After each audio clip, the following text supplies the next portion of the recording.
Hey everybody, welcome back to James Draws Everything. This is the man himself, James, and today, of course, continuing with drawing every country in the world's flag, and we're going to be going into Africa, and we're going to be doing the country of Niger. And yes, that's how it's pronounced, so I know what you're thinking when you see that name, and no, that's not it. It's Niger. And James, it is a new year. Do you have any New Year's resolutions, right? What are you going to do to improve yourself, to improve this channel? And, I have been thinking of some things, right? New year, new me, turning over a new leaf. And, I take my criticisms of this channel seriously, right? And, everybody always tells me, James, you are just way too hard on these African countries, right? Can't you cut them a break? Can't you be a little bit nicer? And you know what? I can't guarantee anything, but I'm gonna give it a shot, right? So I know a lot of people, right? Kind of New Year's resolutions, right? Especially here in America, they're almost always a joke, right? Today is January 2nd. And how many of you have given them up already? All right, show of hands. Come on, I know most of you probably have, but I'm gonna try to keep this going through the rest of the year. I'm gonna have nothing but nice things to say about countries like Niger, and let's get down to it then, and see how long I can keep this going for. So, nomadic peoples from the Saharan North, and then you got more of like an agricultural society in the south. They settled what is present-day Niger. So a lot of Islamic influence kind of comes from the north, like a lot of Berber people. And when they kind of start mixing together in this area, it does cause quite a bit of conflict, right? So this place, Niger, was always a bit of a hot spot, just due to all the different cultures that live there, several different kingdoms over the years. The Takata was the largest kingdom in the north, and played a pretty big role in 14th century civilizational development and trade in Niger. And then in the south, you have like the Sange Zarma, the Hwassa in the center, and the Kanuri in the east. So a lot of local kingdoms. When the Europeans arrive a bit later, right? So this is a part of Africa that kind of gets visited much later on by Europeans. It isn't until like the 19th century that they really start putting their boots to the ground in Niger and just seeing what's out there, right? So Africa, the dark continent, they call it that because so much of it was just unknown, right? It was unexplored until kind of recently in the grand scheme of history. So what happened after that? Well, the British and the French, they agreed to partition this area, and France gets what kind of becomes modern Niger. And there's a lot of anti-colonial attitudes in Niger.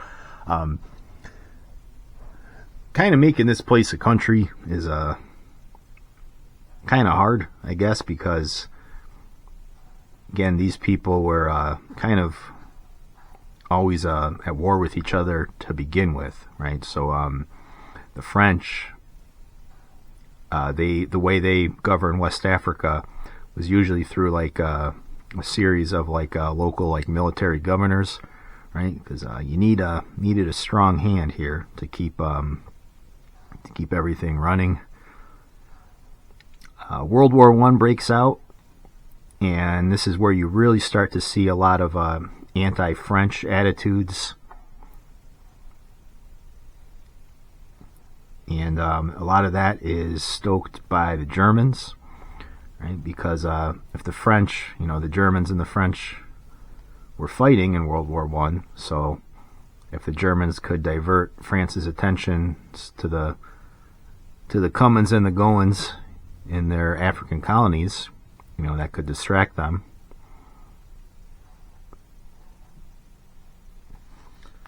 But yeah, and that's like the early 20th century.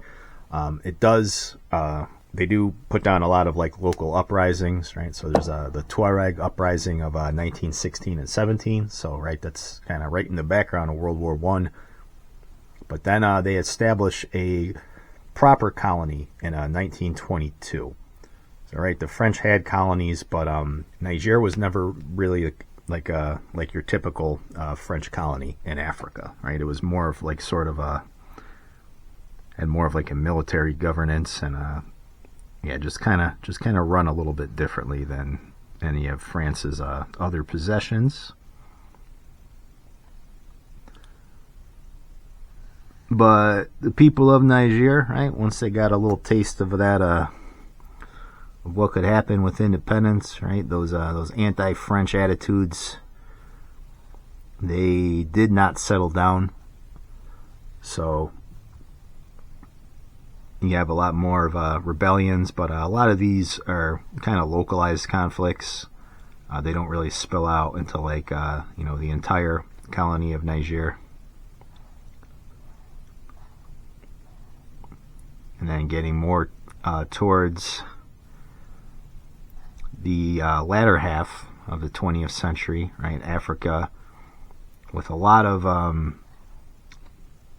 Soviet kind of backing and influence. A lot of these places start to gain independence, and I say Soviet. A lot of that is kind of Western liberal influence as well, but a lot of that is kind of Soviet light, right?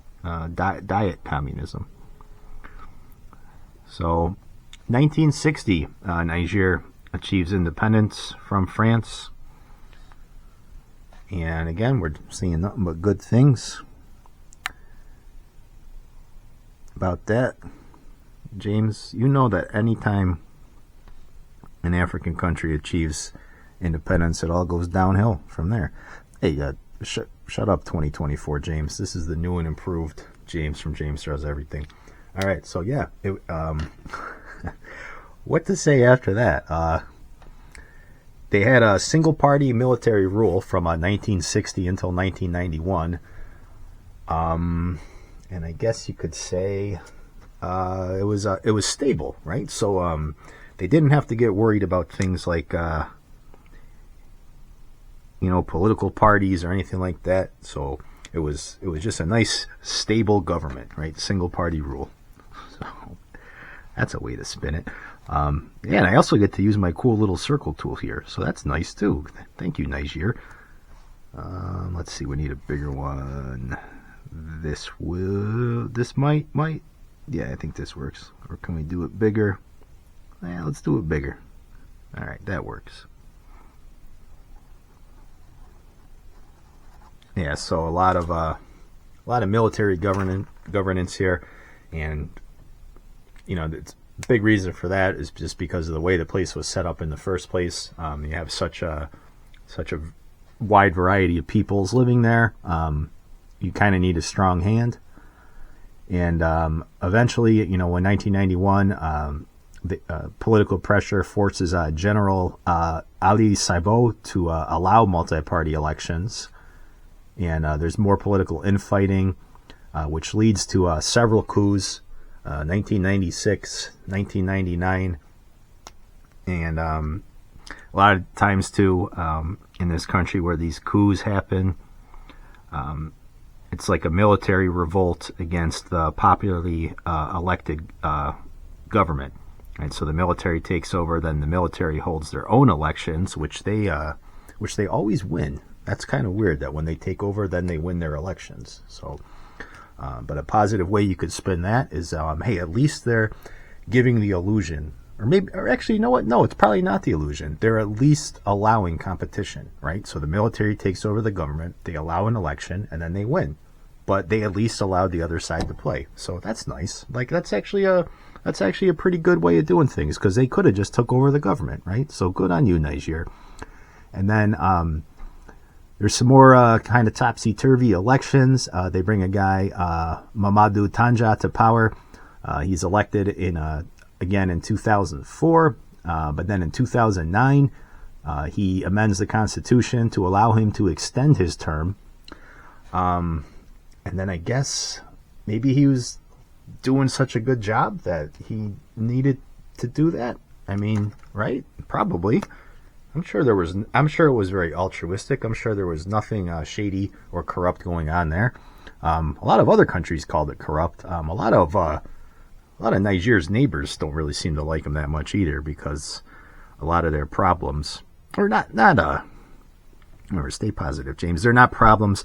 A lot of Niger's, how do I want to say, peculiarities, right? Niger's peculiarities tend to overflow into their neighbors' borders, right? And you don't want peculiar stuff in your lawn, right? On your front lawn, coming over from your neighbors. So maybe it's peculiar to you, but to Niger, it's normal. So maybe their neighbors are just mean to them, right? Nobody ever looks at it from that point of view. So maybe Niger's neighbors need to stop being so uppity. All right, so there's a lot of that going on, and eventually in the 21st century, you finally get some, international community approved presidential elections, and in 2021, you have this guy, Bazoum Mohammed, that wins the presidential election, and it's actually Niger's first transition from one democratically elected president to another, right? So not a coup. So that's good, right? It's improvement. And then very recently, though, in July 2023, there was another coup. A general, Tiani, seizes power. Bazoum is detained, and they kind of create like a new coalition party there. And yeah, but again, they're trying. Another way you could look at it, this is a country that, they tried democracy, they tried military dictatorships, they tried elections, and they tried coups, right? So sometimes you never know what's going to work until you try it. So I actually, I like that about this country, right? Niger is, they're not afraid to try new things. They're not afraid to jump into the deep end of the pool. They're gonna shoot first and ask questions later, right? Well, sometimes literally. No, I didn't say that. No, I didn't mean it like that. So yeah, they're a country that likes to try new things. They're very adventurous, and they do remain one of the poorest countries in the world. They get minimal foreign aid. They're almost ranked dead last on the Human Development Index. A lot of terrorist cells there. A lot of insecurity from neighboring coups, right? Like Mali, Burkina Faso. You have terrorists in Nigeria, Libya that kind of pour into here. But that's awfully.